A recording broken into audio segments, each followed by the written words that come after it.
Hello everyone, this is Teacher Karen. So ang subject po natin ngayon ay Organization and Management. So ang lesson po natin ngayon ay Nature and Concept of Management. Bali part 2 na po ito. So yung part 1 ay discuss ko na po yung previous video ko. So this time is yung part 2.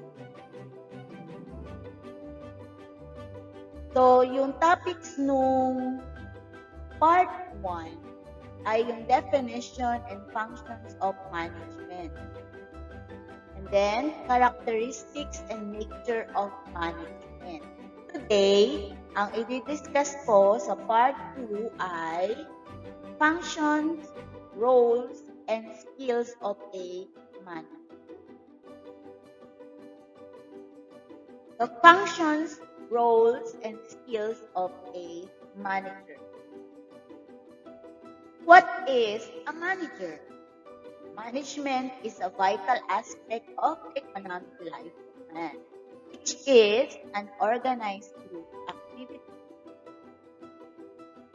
A central directing and controlling agency are indispensable for a business concern.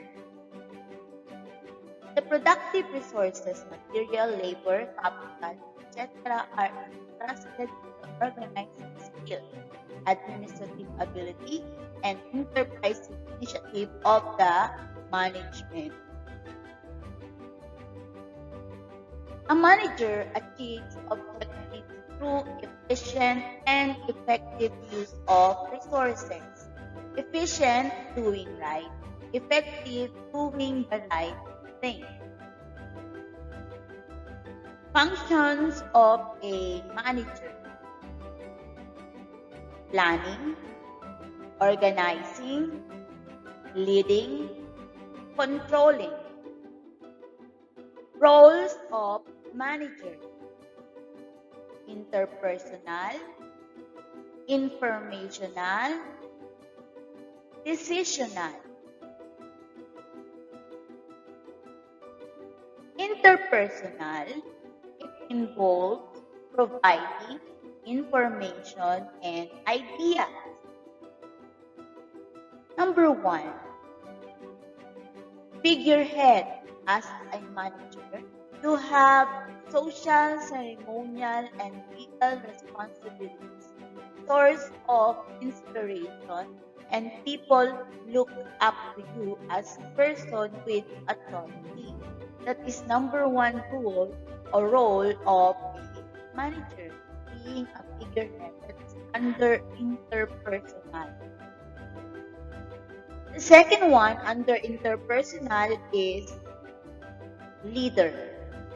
This is where you provide leadership for your team, your department, or perhaps your entire organization, and it's where you manage the performance and responsibilities of everyone in the group.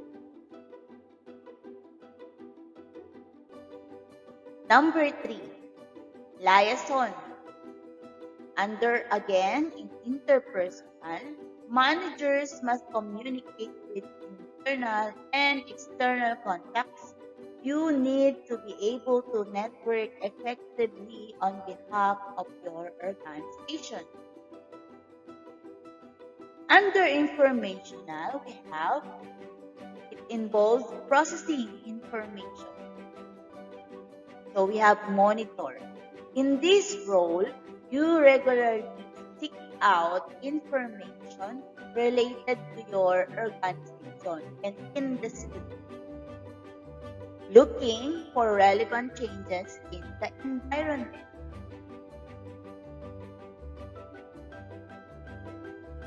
Okay. You also monitor your team in terms of both their productivity and their well-being.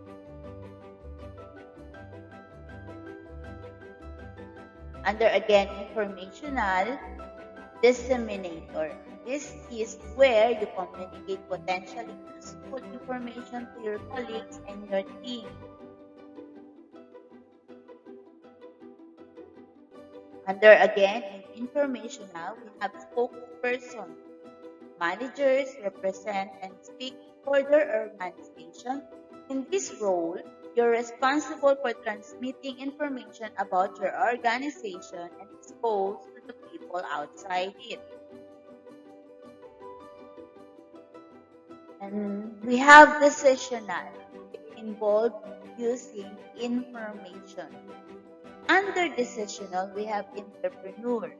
As a manager, you create and control change within the organization.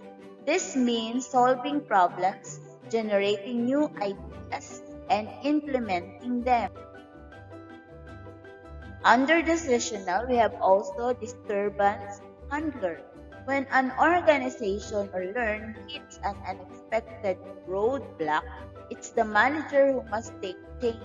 You also need to help mediate dispute within it.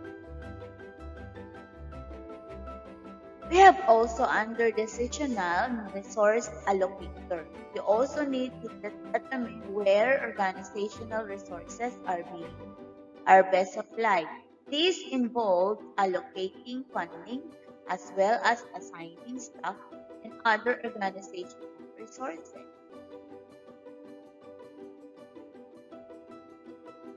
We have also under decisional negotiate.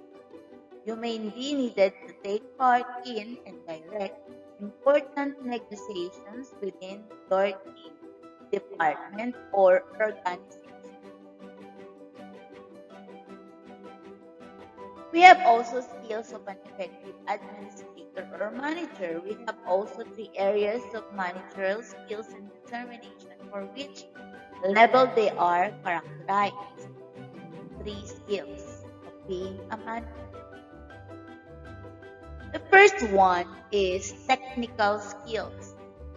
Competencies important particularly for lower management, job-specific knowledge and techniques needed to be proficiently perform specific tasks.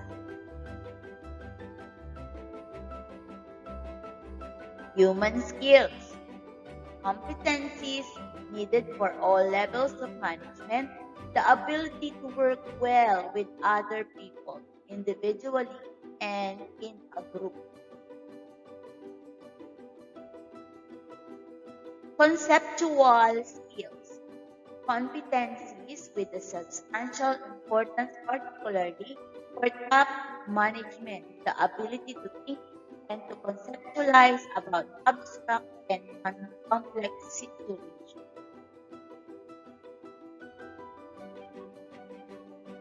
So that's all. Thank you. God bless and stay safe. Bye-bye po. Until next lessons and video.